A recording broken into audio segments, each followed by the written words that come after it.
Bismillahirrahmanirrahim. Assalamualaikum warahmatullahi wabarakatuh.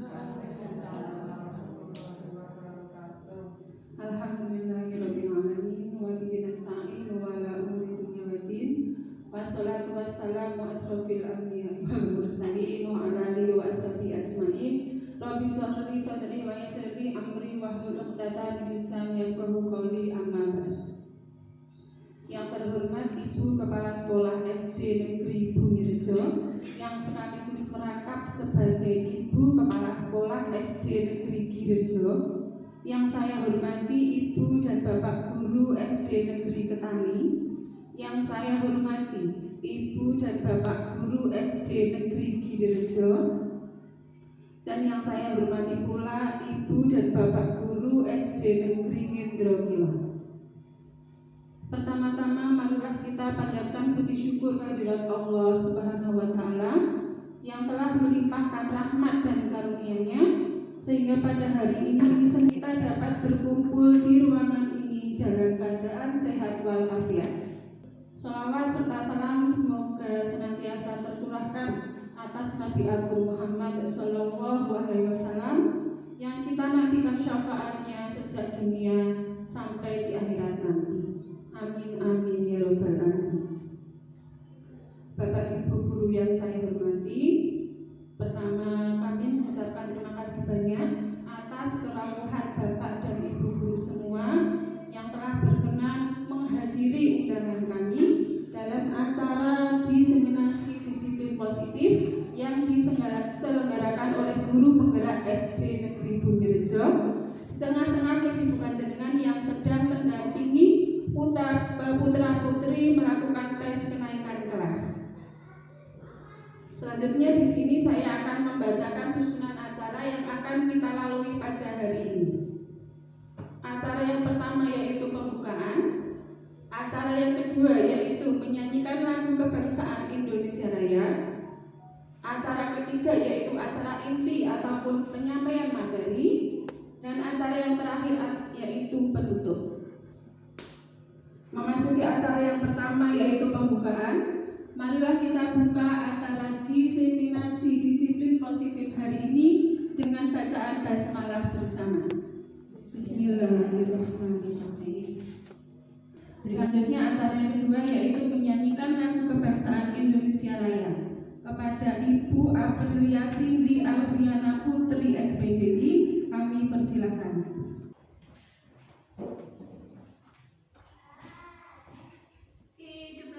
Indonesia Raya satu. Indonesia tanah airku, tanah tumpah darahku. Di sanalah aku berdiri, jadi pandu ibu. Indonesia kebangsaanku, bangsa dan tanah airku, marilah kita berseru, Indonesia bersatu. Hiduplah tanahku, hiduplah negeriku, bangsaku, rakyatku semuanya. Bangunlah jiwanya, bangunlah badannya untuk Indonesia Raya. Indonesia Raya, merdeka, merdeka, tanahku, negeriku yang ku cinta. Indonesia Raya, merdeka, merdeka, hiduplah Indonesia Raya. Indonesia Raya, merdeka,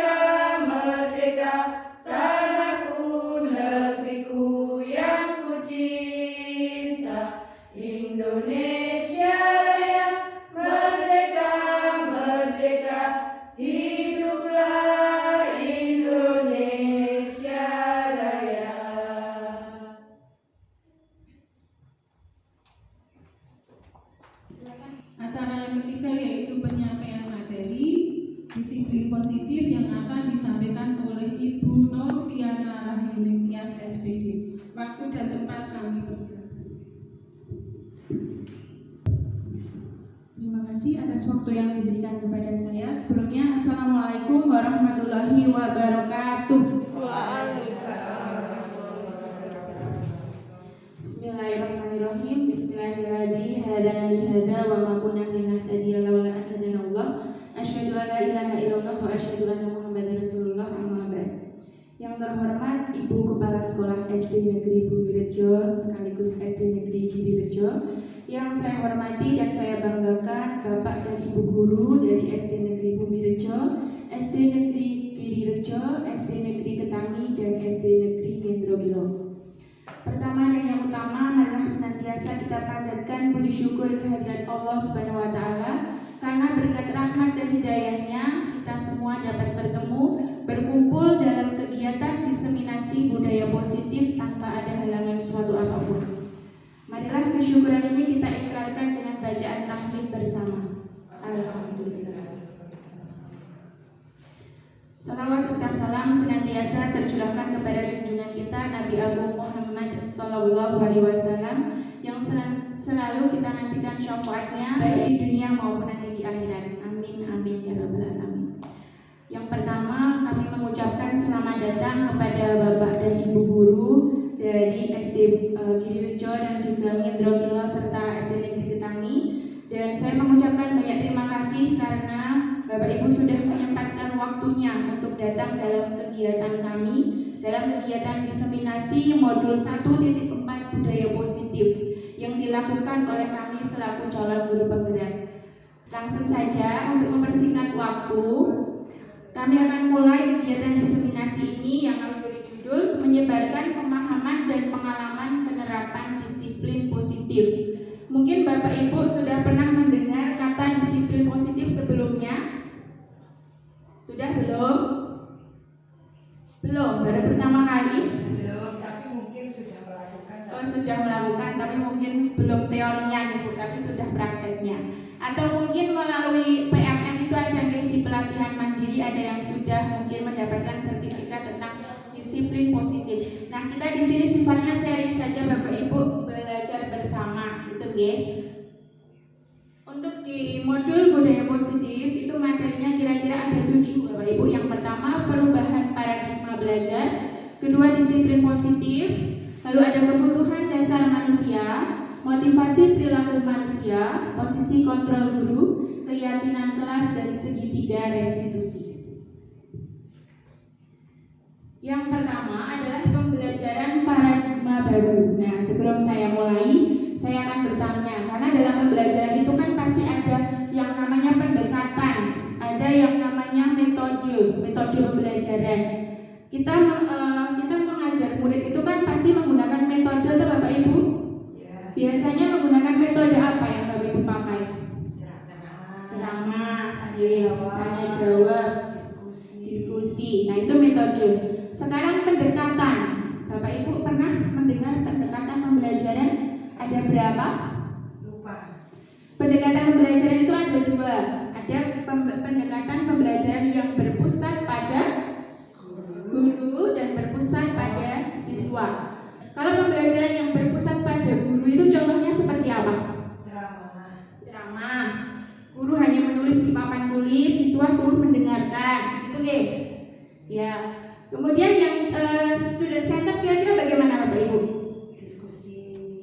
Siswa dilibatkan, ya, diajak diskusi, bekerja kelompok, gitu nggih. Nah, kira-kira dari 2 pendekatan itu Bapak Ibu masih menggunakan yang teacher center apa student center? Gabungan. Oh, gabungan. Ya, alhamdulillah. Jadi sudah menerapkan pembelajaran yang student center atau pembelajaran yang berpihak pada murid. Yeah. Seperti dalam kurikulum Merdeka itu ada yang namanya pembelajaran berdiferensiasi namanya. Apa sih itu pembelajaran berdiferensiasi? Different, dari kata different itu artinya apa? Berbeda. Karena apa? Sejatinya kodratnya siswa itu kan unik Bapak Ibu. Tidak ada siswa yang sama. Siswa anak kembar pun itu pasti berbeda. Nah, seperti juga halnya dengan siswa kita, antara satu anak dengan yang anak yang lain itu pasti berbeda. Tugas kita sebagai pendidik itu memfasilitasi memfasilitasi pembelajaran yang sesuai dengan kebutuhan siswa, sesuai dengan karakteristik siswa. Caranya bagaimana Bapak Ibu? Ya sudah. Ya, mengetahui latar belakangnya. Lalu apa lagi? Di awal tahun ajaran kita menggunakan apa untuk mengetahui kebutuhan siswa? Ada yang namanya asesmen. Asesmen apa? Di awal tahun ajaran? Asesmen awal atau diagnostik, itu untuk mengetahui kebutuhan belajar.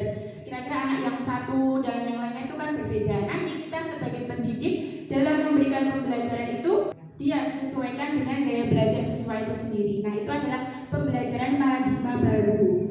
Nah, untuk apa Bapak Ibu? Untuk nanti mewujudkan profil pelajar Pancasila, di mana ada 6 dimensi. Sudah hafal belum? Yang pertama apa saja? Dimensi profil pelajar Pancasila. Beriman dan bertakwa kepada Tuhan Yang Maha Esa dan berakhlak mulia. Yang kedua, gotong.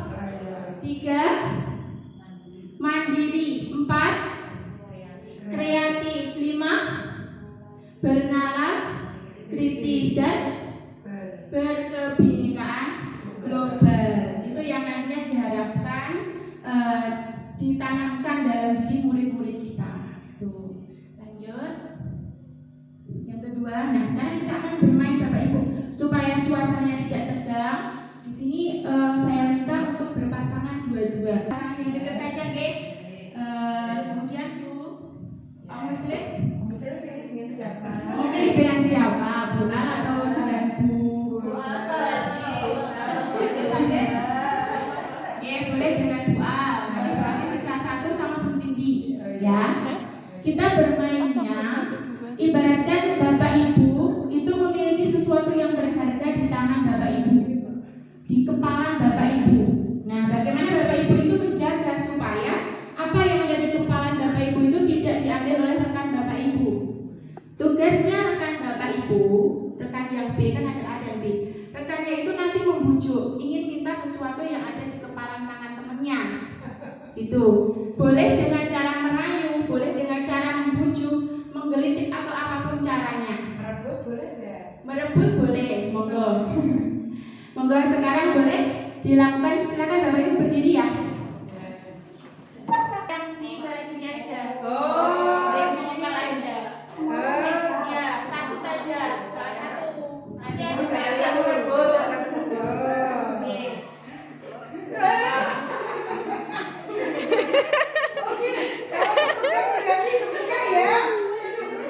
Bapak Ibu, ada yang berhasil dibuka oleh temannya. Boleh dengan membujuk, boleh dengan menggelitik.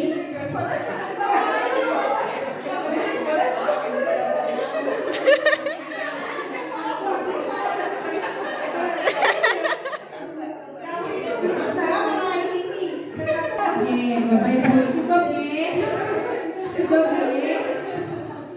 Silakan nanti tidak. Kira-kira siapa yang berhasil membuka kepala tangan Bapak Ibu? Dengan bagaimana? Yang ini kalau ini ketangkap tangan saya berarti otomatis. Oh, berarti tidak dipaksa juga. Ada lagi yang lain mungkin tetap mempertahankan kepalanya? Semuanya, nggih. Nah, dari permainan ini kita bisa menyimpulkan tentang siapa sih yang bisa mengontrol diri kita? Siapa sih yang bisa mengendalikan diri kita sendiri? Apakah orang lain atau diri kita sendiri? Diri kita sendiri. Ini berhubungan dengan teori kontrol begitu. Nah, namun sebelumnya ada miskonsepsi tentang teori kontrol. Yang pertama, ilusi bahwa guru itu bisa mengontrol murid. Guru bisa tidak mengontrol murid Bapak Ibu? Bisa? Bisa meskipun persenannya ya enggak 100%. Oh iya, guru bisa mengontrol murid. Namun ketika guru mengontrol murid, murid kemudian menuruti apa yang dikontrol oleh gurunya, dia menuruti perkataan gurunya. Apakah itu berasal dari motivasi dirinya sendiri atau karena pengaruh dari gurunya? Pengaruh dari gurunya. Berarti dari motivasi ekstrinsik. Kira-kira kalau dari motivasi ekstrinsik, ketika guru itu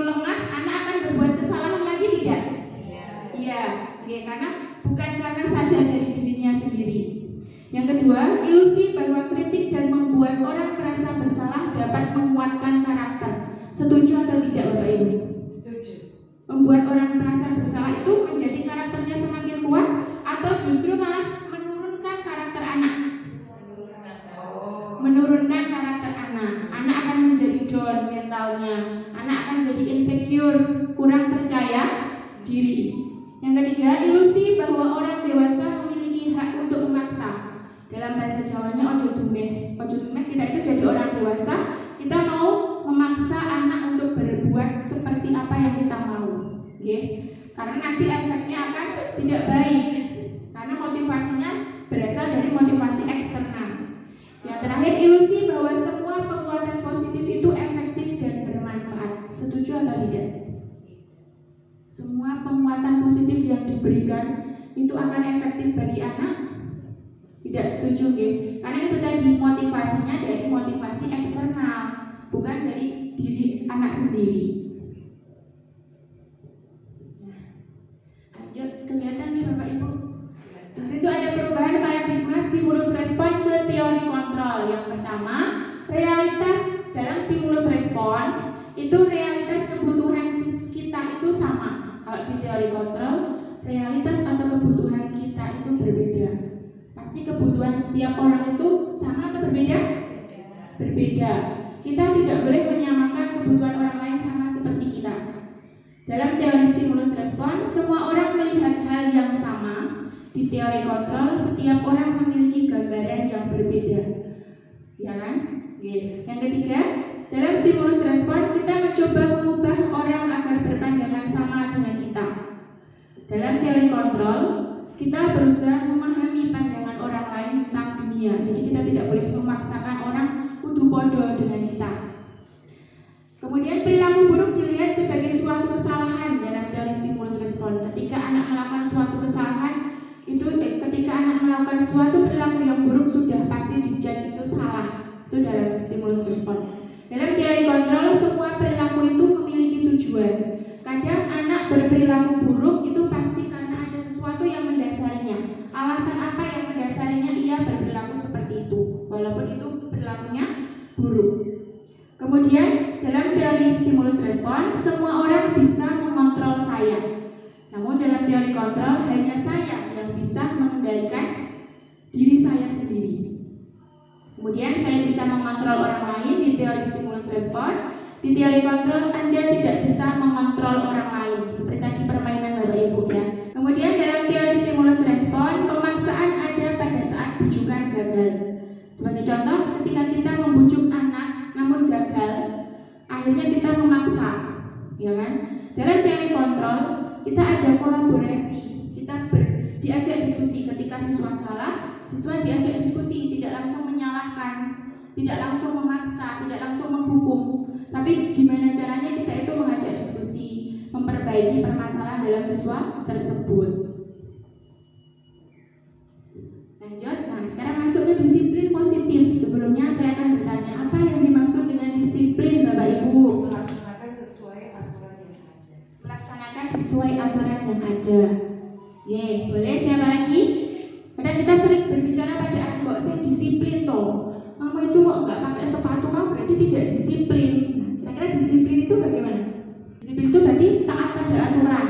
Ketika orang taat pada aturan berarti dia disiplin, gitu kan? Nah, dalam budaya kita, disiplin itu dimaknai sebagai segala sesuatu yang dilakukan seseorang kepada orang lain untuk mendapatkan kepatuhan. Tanda ciri bahwa orang patuh itu dia disiplin, taat pada aturan. Kita menghubungkan kata disiplin dengan ketidaknyamanan, ya. Sebagai contoh, mungkin aturan bersekolah itu memakai sepatu. Namun kadang anak itu tidak memakai sepatu. Terus ditanya, kenapa kok kamu tidak pakai sepatu? Nanti saya tuh dihukum kalau tidak pakai sepatu. Dihukum sama bu guru. Berarti kan dalam hatinya dia itu sebenarnya merasa tidak nyaman pakai sepatu, gitu. Jadi sebagai pendidik, tujuan kita itu adalah menciptakan anak-anak kita memiliki disiplin diri. Yang dimaksud disiplin diri itu disiplin yang berasal dari dalam diri anak sendiri, gitu. Sehingga mereka bisa berperilaku dengan mengacu pada nilai-nilai kebajikan universal dan memiliki motivasi intrinsik intrinsik, bukan motivasi ekstrinsik. Jadi mengacu pada nilai-nilai kebajikan. Apa sih itu nilai-nilai kebajikan universal? Mungkin Bapak Ibu sudah pernah mendengar nilai-nilai kebajikan universal itu yang seperti apa? Sesuai dengan aturan agama, aturan negara. Sesuai dengan aturan agama, ya, betul. Berarti nilai-nilai kebajikan itu baik atau tidak? Baik. Semua nilai yang baik, yang positif itu nilai-nilai kebajikan. Nah ini Bapak Ibu, nilai-nilai kebajikan universal adalah nilai yang diyakini atau sifat positif manusia yang nantinya akan menjadi tujuan mulia yang ingin dicapai oleh setiap individu terlepas dari latar belakang sosial, agama, budaya, karena bersifat universal, menyeluruh, diakui oleh semua orang. Ya. Salah satunya nilai-nilai itu tercantum dalam dimensi profil pelajar Pancasila yang tadi sudah kita sebutkan bersama. Selain itu ada menurut The Virtual Project nilai kebajikan ada peduli, ada gotong royong, saling menghargai, saling menghormati, patuh, ya, rajin, integritas. Ini semua nilai yang bersifat positif. Nah, itu yang diharapkan nanti bisa diyakini oleh murid-murid kita. Nah, tadi saya sudah mengatakan setiap tindakan, setiap kegiatan anak itu pasti memiliki tujuan. Ketika anak salah, kita jangan langsung menyalahkan, tapi kita cari dulu alasannya apa anak berperilaku seperti itu. Karena ada 5 kebutuhan dasar manusia yang mendasari anak atau orang itu berperilaku. Yang pertama adalah kebutuhan apa Bapak Ibu? Bertahan hidup atau survival, yaitu meliputi sandang, pangan, papan, dan kesehatan. Misalkan sebagai contoh di pembelajaran Bapak Ibu pagi-pagi ada anak yang ngantuk, ada anak lesu di kelas, dia tidak semangat belajar, tidak semangat bersekolah. Kita sebagai guru jangan langsung menyalahkan, jangan langsung menghukum. Mbok kamu tuh yang semangat toh, misalkan seperti itu, tidak boleh.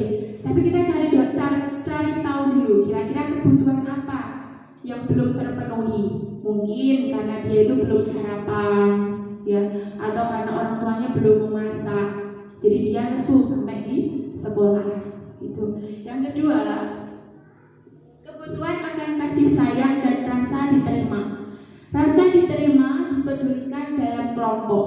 Terkadang kita meminta anak untuk belajar kelompok, tapi kalau anak itu tidak sesuai dengan teman-temannya, pasti dia milih bahasanya kayak teman dekatnya, gitu ya. Nah, misalkan ada satu anak yang dia itu asing di kelompok tersebut, lalu ada anak yang lapor ke guru, Bu, itu si A tidak mau mengerjakan PR, tidak mau mengerjakan tugas, lalu lapor ke guru. Kita tidak boleh langsung menyalahkan anak tersebut, tapi kita cari tahu dulu kenapa sih kok kamu nggak mau bekerja sama kelompokmu, ya. Mungkin karena dia itu merasa terisolir, ya, selalu dikucilkan. Jadi kita cari tahu dulu kebutuhan apa yang melatar belakangnya. Bau. Gimana? Ada yang bau. Oh, ada yang bau, mungkin belum mandi gitu ya. Berarti itu karena kebutuhan bertahan hidupnya, mungkin karena dia tidak mandi, nggak ada air di rumah. Yang ketiga, kebutuhan dasar yaitu penguasaan, keinginan untuk dianggap, memimpin, dan berprestasi. Pasti ada nih anak-anak di kelas Bapak Ibu itu ada yang selalu inginnya tampil di depan, selalu ingin maju, ingin yang paling dianggap sama bu guru. Nah, berarti kebutuhan yang mendominasinya adalah kebutuhan penguasaan. Selanjutnya adalah kebutuhan kebebasan, ya, meliputi mandiri, memiliki pilihan dan mencoba hal baru. Dalam pembelajaran kita kenal ada 3 gaya belajar. Gaya belajar apa saja ya? Gaya belajar kita tadi pembelajaran diferensiasi itu sudah membuat teks diagnostik. Ada yang gaya belajarnya itu dia sambil lari-lari, orang gelem anteng. Itu berarti gaya belajar apa? Motorik, kinestetik. Selain kinestetik ada apa lagi? Apa Mbak? Bu? Auditori. Auditori itu apa? Pendengaran. Dia akan mudah belajar kalau dia itu sambil mendengarkan musik. Kemudian yang ketiga, satu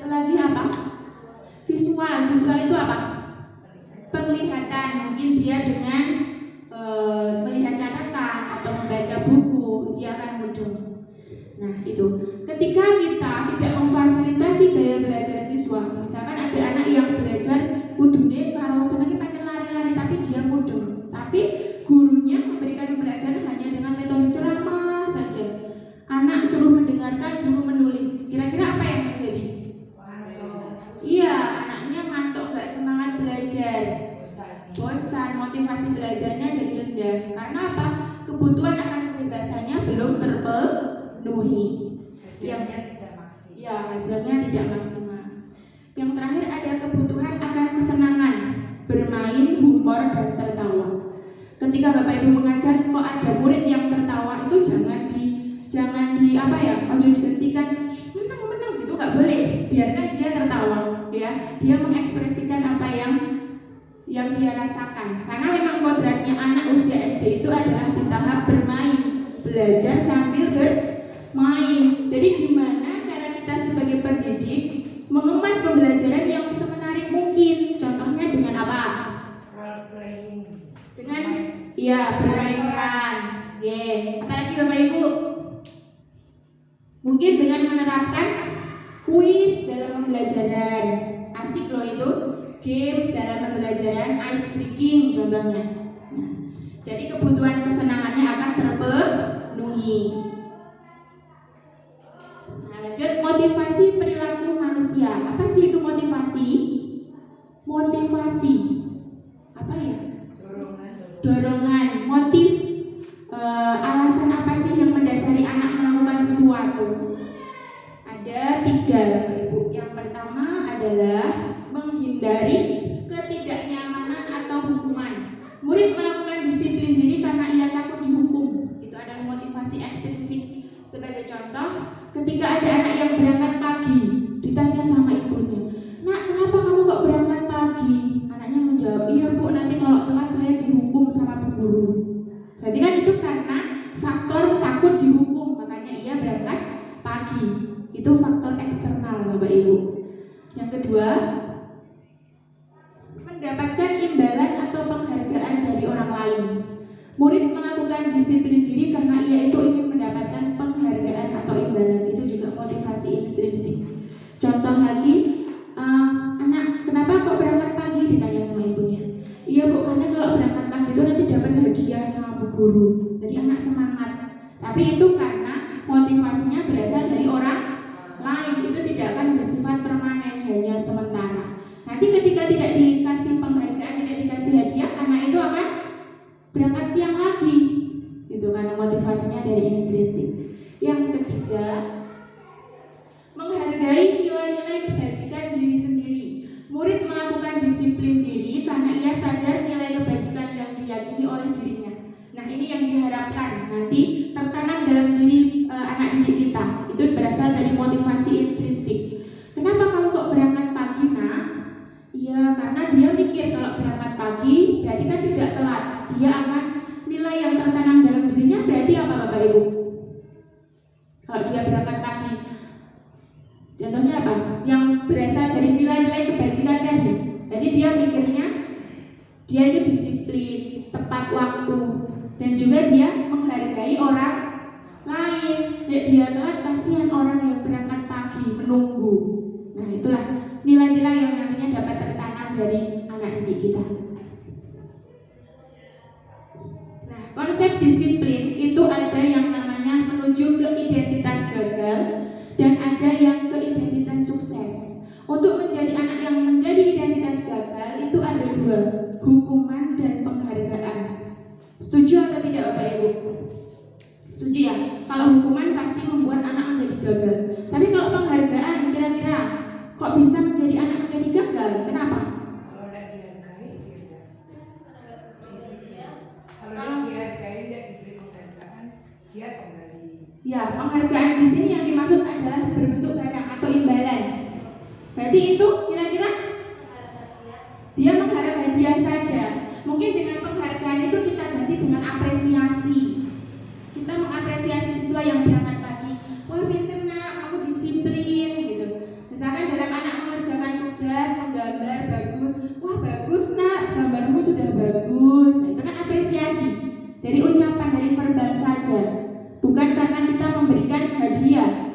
kalau kita sekali memberikan hadiah penghargaan imbalan kepada siswa, ujung-ujungnya siswa itu akan mengharapkan hadiah lagi, ya kan? Nah, untuk hukuman itu pasti menyakitkan. Setuju atau tidak, Bapak Ibu? Iya, semua anak yang dihukum pasti merasa sakit, apalagi yang dihukum di depan teman-temannya. Dia pasti akan malu, minder, ya kan? Mentalnya jadi down, jadi rendah diri. Yang kedua, anak yang dihukum itu pasti tidak nyaman, jelas ya. Kemudian hukuman itu memaksa dan bersifat terjadi saat itu juga. Ketika anak dia melanggar, mau tidak mau kamu harus dihukum, bersifat insidental. Kemudian murid menjadi takut sama guru yang menghukum. Kemudian murid akan menyembunyikan kesalahannya. Ketika dia bersalah, dia akan berbohong. Karena apa? Takut dihukum lagi sama gurunya. Dan murid menjadi rendah diri. Kemudian penghargaan tadi yang berwujud imbalan itu bersifat tidak efektif. Yang efektif mungkin kita berikan tadi apresiasi. Kemudian penghargaan itu juga akan merusak hubungan antar siswa, menimbulkan sifat iri. Karena tidak mungkin kita ngasih hadiah ke semua anak, ya kan? Pasti hanya 1-2 yang mungkin nilainya bagus, yang mungkin ngerjakannya paling cepat. Nah, itu nanti antar siswa akan menimbulkan sifat iri dengki. Kemudian juga mematikan kreativitas.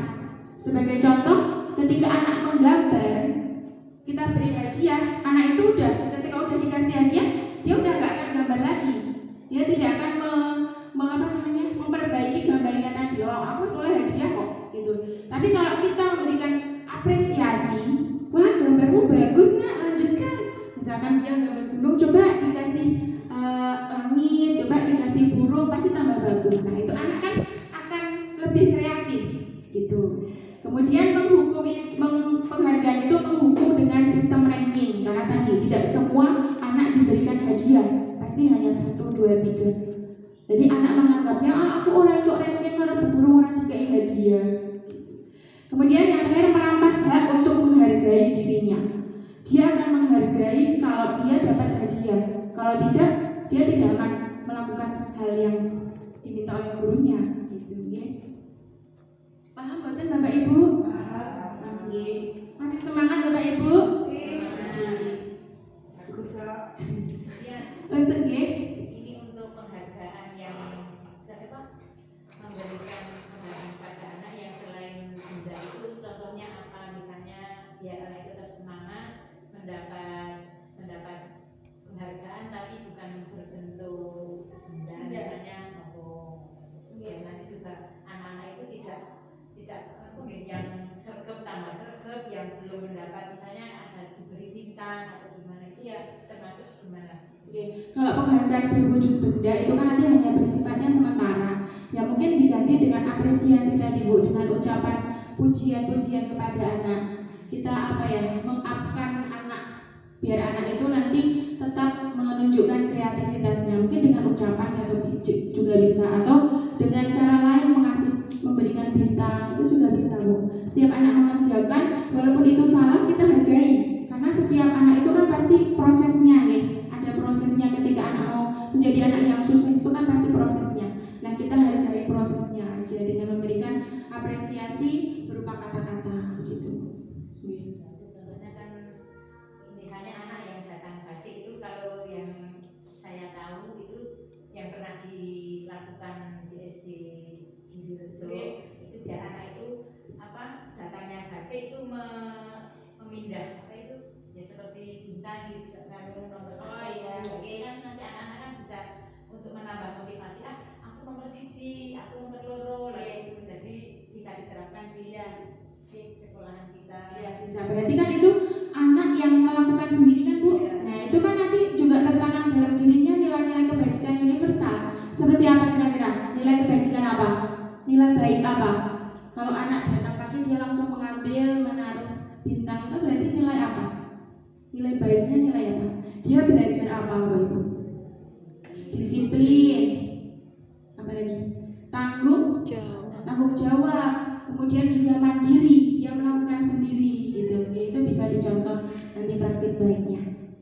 Kemudian konsep disiplin dengan identitas khusus itu ada 2, yaitu konsekuensi dan restitusi. Nah, bedanya konsekuensi dan hukuman. Bapak Ibu pernah mendengar konsekuensi nggih? Konsekuensi Sesuai dengan konsekuensi. Misalkan anak-anak melakukan sesuatu yang salah, kamu tahu kan konsekuensinya apa? Apakah sama dengan hukuman? Tidak, bedanya apa Bapak Ibu? konsekuensi itu kan bisa positif bisa negatif. Bisa positif, bisa negatif. Kalau hukuman cenderung Biasanya kan cenderung ke negatif. negatif. Ya, baik. Untuk konsekuensi, ya, karena konsekuensi itu menuju ke identitas sukses ya Bapak Ibu. Jadi penguatannya tapi hanya jangka pendek. Ketika anak melakukan kesalahan, ketika anak tidak melakukan kesalahan, lupa ya akan konsekuensinya. Misalkan ada anak yang tidak mengerjakan PR, konsekuensinya apa? Contoh ini, konsekuensinya kamu tidak mengerjakan PR, kamu harus dapat konsekuensi. Kira-kira konsekuensinya apa Bapak Ibu? Dimarahi guru. Dimarahi guru. Itu konsekuensi atau hukuman? Hukuman. Hukuman. Jadi konsekuensinya apa kalau tidak mengerjakan PR? Tidak mendapatkan nilai PR. Tidak mendapatkan nilai. Ada lagi? Anak mengerjakan misalnya satu nomor mengerjakan 5 kali. Anak mengerjakan ya berarti berkali-kali lipat gitu nggih. Hukuman apa? Nggih, ya nanti kita bahas ya Bu. Kemudian ada monitoring berkelanjutan. Jadi perlu adanya monitoring dari guru. Ketika anak sudah melakukan pelanggaran, guru itu akan memonitoring, memantau perkembangannya. Misalkan tadi tidak mengerjakan PR, kamu sekarang kerjakan 5 kali. Jadi kan guru nanti akan mengecek, memonitor gitu. Kemudian ada stimulus dan respon. Guru memberikan stimulus, nah kamu udah salah. Kamu tahu kan konsekuensinya gitu. Nanti anak akan menjawab, "Ya Bu, saya tahu konsekuensinya apa-apa dan sebagainya." Itu stimulus respon. Kemudian murid akan menghormati peraturan. Jadi dia mungkin lain kali tidak akan melanggar peraturan yang ada. Untuk restitusi, restitusi itu apa Bapak Ibu pernah mendengar restitusi? Pernah. Pernah. Ada yang baru mendengar pertama kali ini? Ya. Kira-kira restitusi itu apa? Restitusi itu ketika anak melakukan kesalahan, kita tidak menghukum, kita tidak memberikan konsekuensi, tapi kita mengajak anak untuk memperbaiki kesalahannya. Itu namanya restitusi. Memang prosesnya panjang Bapak Ibu, tidak seperti hukuman yang insidental. Anak tidak memakai sepatu, kamu langsung push up, kamu langsung membersihkan kamar mandi. Itu kan insidental, langsung. Tapi kalau restitusi dia bersifat jangka waktu yang lama, prosesnya lama. Ya, fokus pemesahannya masalah jangka panjang. Karena apa? Karena nanti yang diharapkan anak itu akan sadar dengan sendirinya. Ya, dia akan menghargai nilai-nilai kebajikan yang sudah ia yakini. Itu. Kemudian murid menghormati diri dan orang lain, dan murid semangat untuk memperbaiki kesalahan. Itu restitusi. Nah, Bapak Ibu sudah paham atau belum tentang hukuman dan konsekuensi? Klik-klik. Sudah paham belum? Sudah? Sudah beneran ya? Nah, sekarang kita supaya pembelajarannya menarik. Nah, saya ajak Bapak Ibu untuk bermain kuisis. Sudah pernah bermain kuisis? Di sini belum? Oh belum. Besok bisa diterapkan di kelas Bapak Ibu. Oke, ini menarik. Biar tidak ngantuk. Ya, Bapak Ibu ngantuk? Di sini ada 10 soal Bapak Ibu. Nanti Bapak Ibu semua berdiri kumpul di tengah dan tidak ngantuk ya. Bapak Ibu saya minta hopimpah kayak anak kecil ya, hopimpah. Nanti siapa yang duluan dia berdiri di depan. Kemudian sampai ke belakang ada 10. Oke, monggo Bapak Ibu berdiri. Ayo gambreng. 10. Oke. Monggo Bapak Ibu hopimpah. Membentuk lingkaran, mari buat lingkaran. Hopimpah.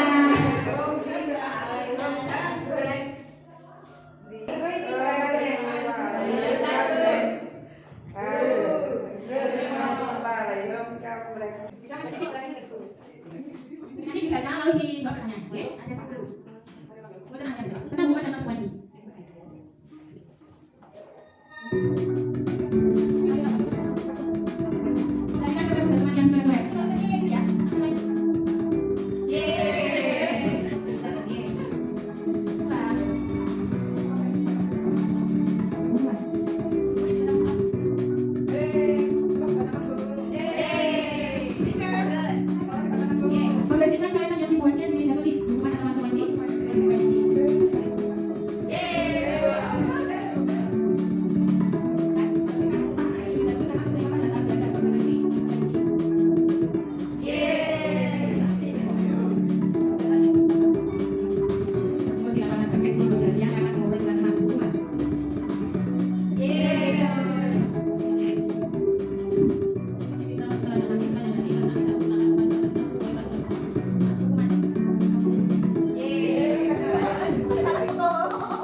yang salah nih. Yang salahnya siapa? Pak Muslim. Tapi itu memang kayak sama-sama. Hari mengelilingi lapangan basket 2 kali karena terlambat 10 menit untuk pelajaran PJOK. Oh, PJOK. Jadi itu pada pelajaran PJOK. Bukan dia. Iya, karena dalam PJOK kan ada pemanasan. Pemanasannya dengan Berarti harus paham soalnya juga. Ya, iya. Jadi sebagian besar sudah paham ya Bapak Ibu? Alhamdulillah. Lanjut. Nah ini perbedaannya Bapak Ibu. Jadi hukuman itu adalah hasil dari pelanggaran. Ketika anak melanggar hasilnya yang dihukum. Kemudian bersifat insidental saat itu juga. Ketika anak melanggar dia langsung diberikan hukuman yang tentunya tidak sama dengan hukuman itu. Misalkan ketika anak tidak memakai sepatu, hukumannya push up, tidak nyambung ya Bapak Ibu. Tidak mengerjakan PR, hukumannya dihukum berdiri di depan kelas sampai pulang sekolah. Itu tidak nyambung, namanya hukuman. Kemudian bersifat satu arah. Yang memberikan hukuman itu adalah murid, guru Bapak Ibu. Murid tidak tahu akan dihukum seperti itu. Nah, tidak sesuai dengan pelanggaran seperti tadi yang sudah saya katakan. Bedanya dengan konsekuensi adalah akibat dari tindakan pelanggaran. Contohnya, ketika anak menumpahkan air di meja, konsekuensinya apa? Membersihkan, ya, membersihkan apa yang sudah ditumpahkan.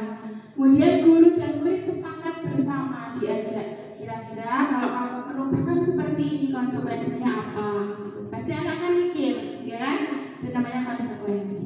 Dan sesuai dengan pelanggaran yang dilakukan. Lanjut sekarang tentang keyakinan kelas. Sudah pernah mendengar kata keyakinan kelas Bapak Ibu? Sudah. Ada yang belum? Kalau peraturan kelas? Sudah. Kira-kira bedanya apa? Mengapa keyakinan kelas bukan peraturan kelas? Dibuat bersama guru dan murid, kesepakatan keyakinan kelas. Lalu kalau peraturan yang buat siapa? Guru. Jadi anak tahunya peraturannya sudah ada, dia hanya tinggal mematuhi. Ya, betul sekali ya Bapak Ibu. Ada pertanyaan pemantik. Mengapa kita memiliki peraturan harus menggunakan helm bila mengendarai kendaraan roda 2? Tidak menggunakan helm ditilang, dipoto sekarang. Kalau tidak menggunakan helm ditilang. Ada lagi kenapa tidak memakai helm? Aturannya mengapa kita memiliki peraturan harus menggunakan helm kalau naik motor? Keamanan. Keamanan. Apalagi? Karena organ kepala itu sangat luar biasa. Oh ya, berarti untuk melindungi organ kepala berarti sama aja keselamatan, keamanan. Ya, kalau tadi Bu Hasim ngendika supaya tidak dipoto sama polisi, benar atau tidak itu? Betul. Tapi karena itu motivasinya berasal dari orang lain, karena takut sama polisi. Nek nggak ada polisi, nggak pakai helm.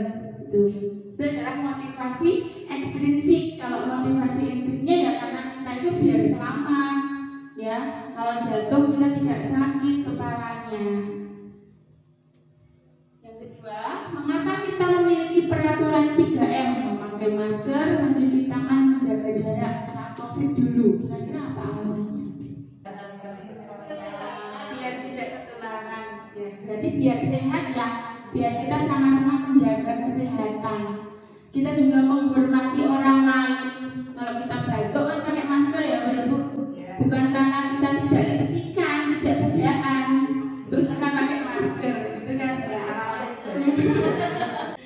Jadi itu untuk apa sebenarnya? Untuk mendukung motivasi intrinsik, motivasi dalam diri kita. Kembali ke nilai-nilai keyakinan tadi yang kita yakini. Untuk lebih menggerakkan seseorang dibandingkan dengan hanya mengikuti peraturan. Kelas. Peraturan kelas itu berupa pernyataan universal, pernyataan yang umum, dan berisi pernyataan yang positif.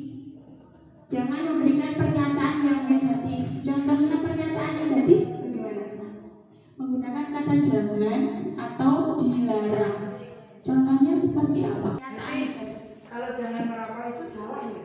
Jangan merokok itu salah. Ye. Berarti Yang benar apa kira-kira Bapak Ibu? Kalimat yang apa? Merokok mengganggu kesehatan. Merokok mengganggu kesehatan. Iya betul. Dilarang membuang sampah sembarangan. Positif atau negatif? Positifnya? buang Buang sampah sampah pada tempatnya. Iya, pinter. Buang sampah ke tempatnya atau jagalah kebersihan. Jadi keyakinan kelas itu saat kita membentuk semua warga sekolah ikut dilibatkan. Ya, entah itu keyakinan kelas atau keyakinan sekolah, semua anak ikut dilibatkan, dimintai pendapatnya, idenya. Ya, kemudian sifatnya sedikit saja Bapak Ibu keyakinan kelas itu supaya mudah diingat. Suatu saat ketika anak melakukan pelanggaran, kita ingat lagi keyakinan kelas dulu apa yang sudah kita yakini. Gitu kan? Anak jadi akan ingat keyakinan kelas apa yang dulu sudah disepakati. Nah, ini contoh Bapak Ibu kelihatan betul ya? Ada yang warna hijau dan warna putih. Sama-sama tulisannya kesepakatan kelas. Yang mana yang merupakan keyakinan kelas? nggak kelihatan ya. Oh, enggak kelihatan ya. Yang hijau itu tulisannya datang tepat waktu, mengucapkan salam, menjaga kebersihan sekolah, berdoa sebelum pelajaran, aktif dalam pembelajaran. Kalau yang putih, A, kami guru dan murid yang saling menyayangi. B, kami murid yang semangat belajar. C, kami murid yang peduli dengan teman-teman. Kira-kira yang keyakinan kelas yang mana? Yang putih. Yang putih. Ada yang berpendapat lain? Ada yang hijau mungkin? Betul ya, semua putih. Betul sekali Bapak Ibu, 100. Itu adalah yang putih itu contoh dari keyakinan kelas. Nilai-nilainya apa saja coba? Yang A, kami guru dan murid yang saling menyayangi. Nilai-nilai keyakinannya yang mana? Saling Saling menyayangi. menyayangi. Yang B, kami murid yang semangat belajar. Semangat. Yang C, kami murid yang peduli dengan teman-teman. Peduli. Nah, itu kan semua sifat positif ya Bapak Ibu. Oke. Nanti sudah paham semua alhamdulillah. Nanti sampai sekolah diterapkan ya Bapak Ibu membuat keyakinan kelas. Kelas antara satu yang dengan yang lain bisa Beda. Oke, karena keyakinan dalam kelas tersebut biasanya dilakukan di awal tahun ajaran baru. Nah, lanjut Bapak Ibu masih semangat ya? Masih Ada yang ngantuk? Muslim ngantuk? Betul nggih? melawan itu. Lanjut 5 posisi kontrol guru. Bisa dipersani di situ ada yang pertama adalah posisi penghukum, pembuat rasa bersalah, teman, pemantau dan manajer. Yang pertama penghukum, dilihat dari gambarnya sudah menakutkan ya Bapak Ibu. Guru ini sambil berkaca pinggang, tangannya menunjuk, matanya bagaimana? Melotot, nada suaranya pasti Tinggi. Nah, itu menghukum. Yang ada akibatnya apa anak? Takut. Ya. Yang kedua membuat rasa bersalah. Anak dan guru mendekat. Posisinya dia kan mendekat nih. Tapi guru itu mengatakan sesuatu, nadanya datar Bapak Ibu tidak tinggi. Tapi dia seolah-olah menyalahkan murid. Kamu itu bisa nggak sih membuat guru bangga? Gitu. Kamu nggak kasihan sama bu guru? Itu kan anak otomatis dia akan merasa aku tuh udah mengecewakan bu guru, gitu ya. Yang ketiga adalah teman. Teman itu baik atau tidak? Kalau kita memposisikan diri kita terhadap murid sebagai teman, baik. Ada sisi negatifnya betul? Ada. Sisi negatifnya apa? Anak kurang menghargai. Ya. Ketika sama guru yang dianggap teman dia pro, tapi kalau guru yang dianggap tidak teman dia menyepelekan. Itu sisi negatifnya. Kemudian pemantau, dilihat dari gambarnya guru sedang memantau pekerjaan siswa. Siswa tidak mengerjakan PR, kamu harus nulis 5 kali. Guru tunggu, itu berarti pemantau. Ya. Ya. Kemudian yang terakhir adalah manajer. Nah, ini adalah posisi yang diidam-idamkan, yang diinginkan oleh semua guru. Kita bisa menerapkan posisi kita sebagai manajer dengan menerapkan restitusi tadi, bukan hukuman atau konsekuensi. Gitu. Kira-kira Bapak Ibu berada dalam posisi yang mana? Apakah ada yang sebagai manajer? Tidak ada. Apakah ada yang sebagai penghukum?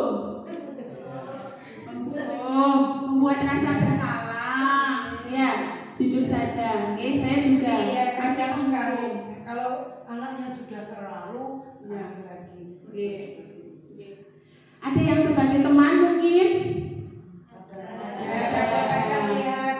Iya, jadi memang satu guru itu bisa lebih dari satu posisi kontrol. Tapi kita diminta nanti setelah kegiatan ini Bapak Ibu menerapkan diri sebagai manajer dari siswa.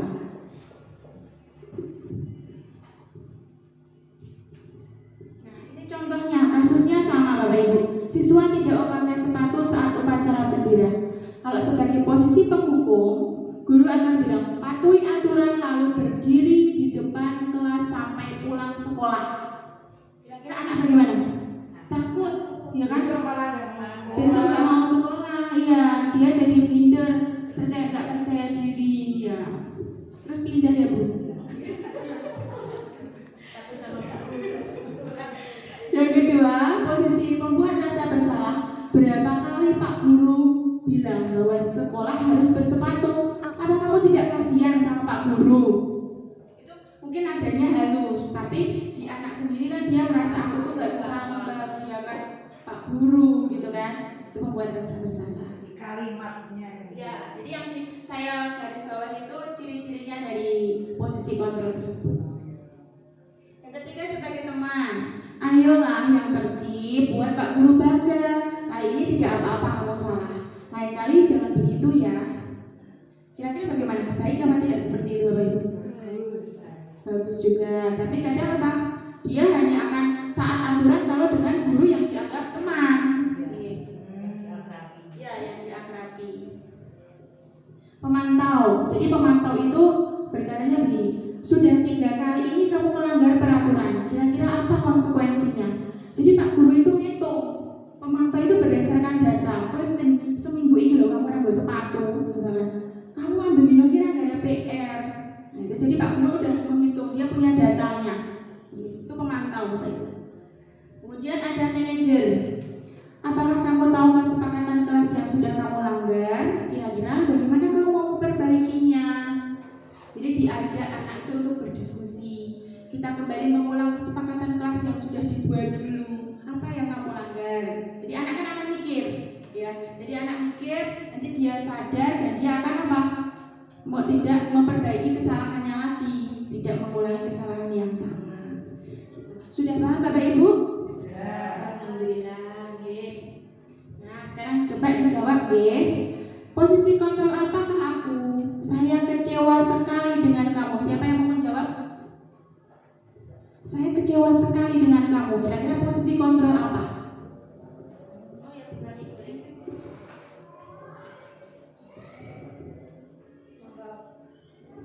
Posisi kontrol apa? Menurut saya posisi kontrol yang diberi oleh guru itu adalah pemberi rasa bersalah karena ada kata kecewa. Betul. Buat rasa bersalah coba. Betul. Buat rasa bersalah. Tepuk tangan buat guru. Lanjut. Pinggirnya Mbak. Nah, ini kalimatnya ayolah lakukan bukan ini ya. Kira posisi apa? Penghukum, pemantau, pembuat rasa bersalah, manajer atau teman? Membuat rasa bersalah. Yang ketiga tadi apa Mbak? Yang teman. Sebagai teman. Empat. Teman. Ya, betul. Benar. Satu lagi Bapak Ibu, Pak Muslim. Apa cara untuk menyelesaikan masalah ini? Siap. Sebagai manajer. Manajer. Ya.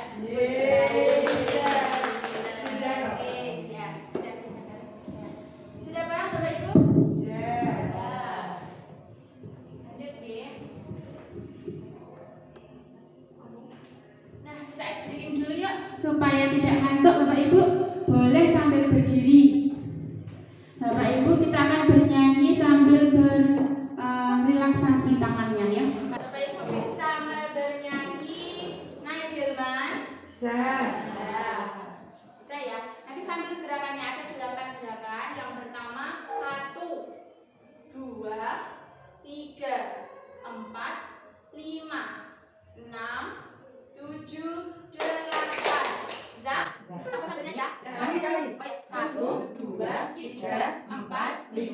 6, 7, 8. Sambil nyanyi ya. 1, 2, 3. Pada hari Minggu ku turut ayah ke kota.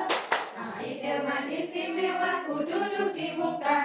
Ku duduk samping Pak Kusir yang sedang bekerja, mengendarai kuda supaya baik jalannya.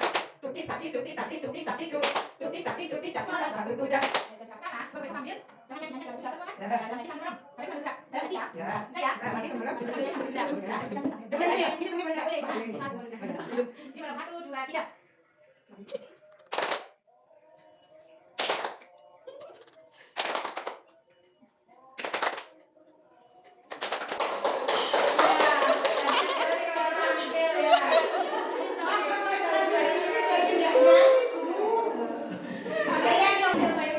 Dialog yang dilakukan guru dan murid agar menghasilkan murid yang mandiri dan bertanggung jawab.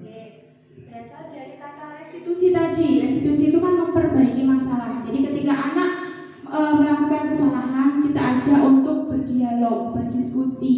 Supaya apa? Tujuannya anak itu mampu memperbaiki kesalahannya dan menjadi anak yang mandiri dan bertanggung jawab. Karena segitiga berarti prosesnya ada 3. Apa saja, Bu? Yang kedua, validasi tindakan yang salah. Yang ketiga, menanyakan keyakinan. Betul. Yang pertama adalah menstabilkan identitas. Kita uraikan. Menstabilkan identitas itu prinsip bahwa semua membuat kesalahan adalah bagian dari proses pembelajaran. Yang kedua, menggeser peran murid gagal menjadi sukses. Yang ketiga, kalimatnya begini, manusia tidak ada yang sempurna. Membuat kesalahan itu adalah hal yang wajar dan sebagainya. Jadi ketika anak salah, pasti kan emosi ya dia. Ketika anak salah, kita stabilkan dulu emosinya dengan mengatakan tidak ada manusia yang sempurna. Ya, membuat kesalahan itu hal yang wajar. Ketika anak sudah lem, emosinya sudah tidak memuncak lagi, baru yang kedua, validasi tindakan yang salah. Kita tanya, kamu pasti punya alasan kan kenapa kamu melakukan seperti itu? Itu contohnya. Nanti kan anak akan menjawab, gitu ya. Jadi validasi tindakan yang salah itu prinsip perilaku berupaya untuk memenuhi kebutuhan dan menggunakan nada yang tidak memojokkan murid. Diajak bareng-bareng berdiskusi. Yang ketiga adalah menanyakan keyakinan. Kita tanyakan lagi, keyakinan kelas yang dulu sudah kita sepakati. Kamu sudah melanggar kesepakatan kelas yang dulu kita sepakati kan? Anak akan mikir, oh iya dulu aku pernah membuat kesepakatan ini aku langgar. Dia akan mengakui kesalahan dan tidak akan mengulangi kesalahan yang sama. Contohnya, keyakinan kelas apa yang sudah kita sepakati dulu? Maukah kamu memperbaikinya?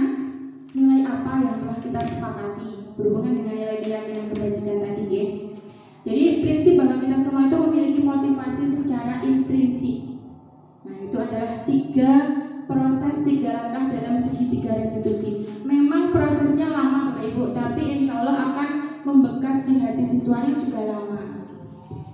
Nah, untuk yang terakhir, ini adalah contoh saya menerapkan segitiga restitusi.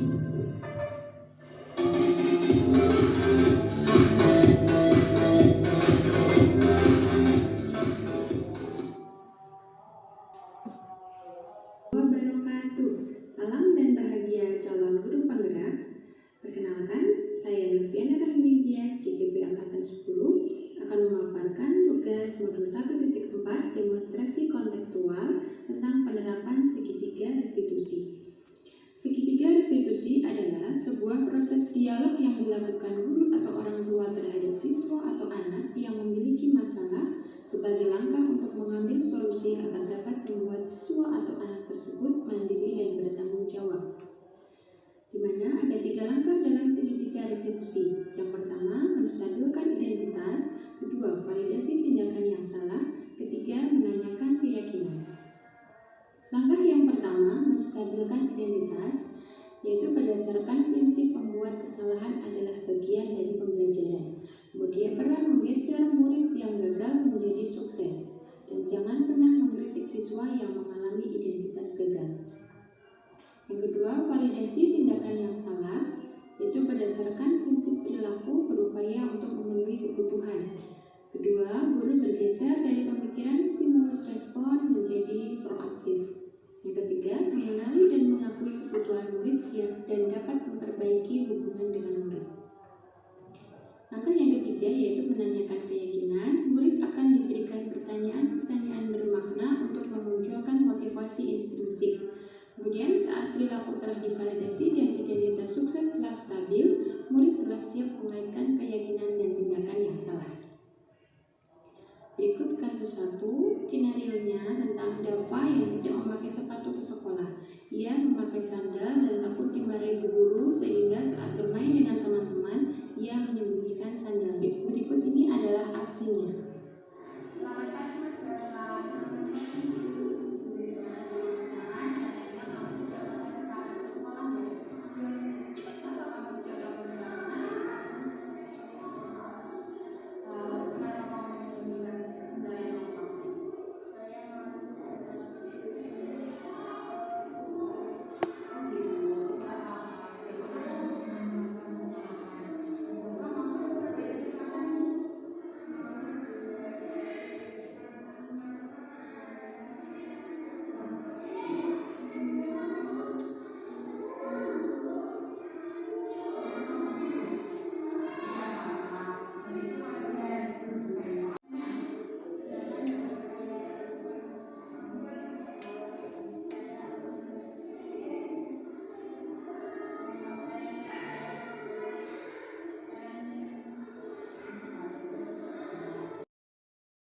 Ibu bisa nanti di ATM ya Bapak Ibu, ketika anak melanggar coba menerapkan segitiga restitusi.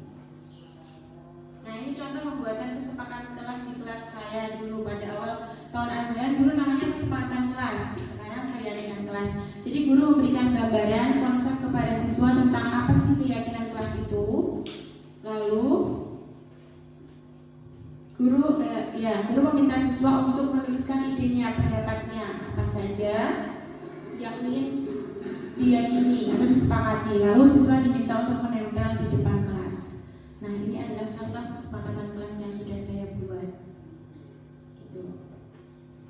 Itu adalah materi yang terakhir Bapak Ibu.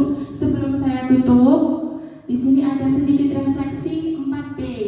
Bapak Ibu nanti diminta untuk menjawab pertanyaan menggunakan sticky note nih. Nanti saya berikan sticky note, Bapak Ibu menempelkan. Ada 4 pertanyaan. Yang pertama, peristiwa atau kegiatan apa yang Bapak Ibu lakukan dalam kegiatan ini? Apa saja dari awal sampai akhir. Yang kedua, perasaan apa yang muncul dalam kegiatan sesi ini? 1 kata saja. Yang ketiga, pembelajaran apa yang saya dapatkan setelah mengikuti kegiatan ini? Yang terakhir, apa yang akan Bapak Ibu lakukan setelah melakukan sesi ini? Gitu. Jadi 1 orang 4 kali 4 jam. ya. Apa saja kegiatan yang dilakukan? Tidak usah ditulis soalnya, langsung ngawal.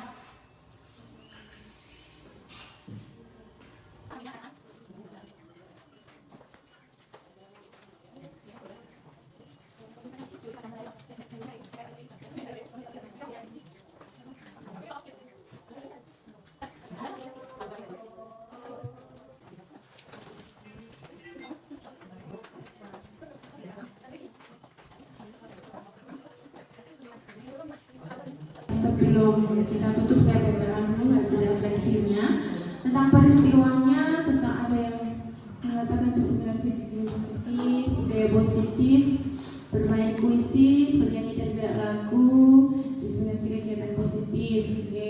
Perasaannya senang, bahagia, sangat senang, alhamdulillah semuanya senang ya Bapak Ibu. Oke. Pembelajarannya harus menjadi guru sebagai manajer, tahu tentang hukuman, restitusi, peran guru, keyakinan kelas, pembelajaran disiplin positif, keyakinan segitiga restitusi, belajar 5 posisi kontrol guru, lebih paham tentang disiplin positif. Ya, alhamdulillah. Kemudian penerapan ke depannya, belajar menerapkan segitiga restitusi, mencoba praktikkan di kelas, melaksanakan mengaplikasikan di sekolah, mengamati meniru modifikasi, menerapkan kontrol guru sebagai manajer, menerapkan segitiga restitusi. Ya, alhamdulillah. Berarti nanti semoga setelah dari kegiatan ini Bapak Ibu akan menerapkan di kelas sekolah Bapak Ibu, ya. Dan refleksi ini merupakan akhir dari kegiatan diseminasi positif, budaya positif yang saya paparkan. banyak salah dan kurang dari saya, mohon maaf yang sebesar-besarnya. Saya akhiri, wassalamualaikum warahmatullahi wabarakatuh. Waalaikumsalam warahmatullahi wabarakatuh. Luar biasa nih Bapak Ibu. Ya, apa yang disampaikan oleh Bu Nurfiana Rahim Tias SPD sangat menginspirasi kita semua. Di sini ada 3 catatan yang saya ambil waktu tadi Bu Tias menyampaikan materi. Yang pertama, bahwa kita sebagai guru harus belajar untuk menumbuhkan kesadaran, nilai-nilai menanamkan kebajikan positif ataupun disiplin positif pada diri siswa. Kemudian yang kedua yaitu bahwa guru sebaiknya bertugas memposisikan diri sebagai manajer. Ketiga, guru juga harus belajar untuk menerapkan segitiga restitusi. Kita memasuki acara yang terakhir yaitu penutup. Namun sebelum saya menutup acara ini, apabila dalam mendampingi Bapak Ibu mengikuti diseminasi disiplin positif ini banyak kekurangan dari saya mohon maaf yang sebesar-besarnya. Marilah kita tutup acara ini dengan bacaan hamdalah bersama-sama. Alhamdulillahirabbil alamin. Terima kasih Bapak Ibu guru semua. Saya akhiri, billahi taufiq wal hidayah. Wassalamualaikum warahmatullahi wabarakatuh.